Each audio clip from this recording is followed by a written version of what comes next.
And that's when things start to go tits up.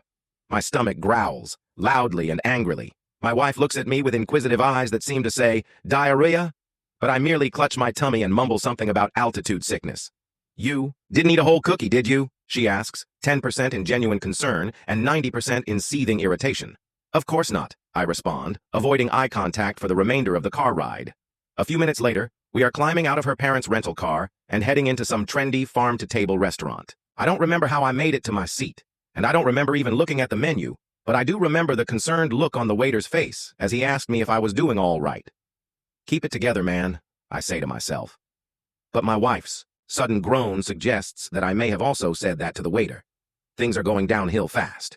The waiter nods sympathetically, takes our orders, and then heads to the next table.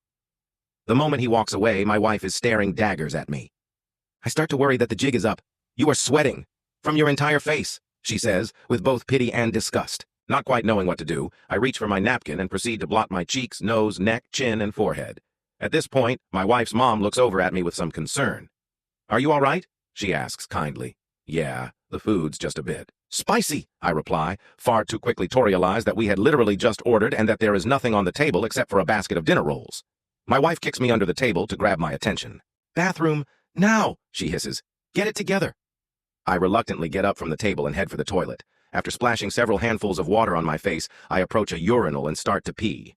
Now, one of the more disconcerting effects of those tiny ginger snap monsters is the feeling that time has become untethered from reality. As I am peeing, I start to get the very unsettling feeling that I have been taking a piss for the better part of an hour and that my wife must be pacing around the restaurant worried about me. But deep down, I know that is absurd. I've been peeing all my life, sometimes multiple times a day. I've probably taken more than 50,000 leaks, and it usually only takes about a minute at most. So given that my typical pee is no more than 60 seconds, and given that it feels like I am about halfway done, that means that I've probably only been standing here about 30 seconds, right? But the guy at the urinal next to me doesn't respond, and instead starts shuffling away from me midstream, like a startled penguin.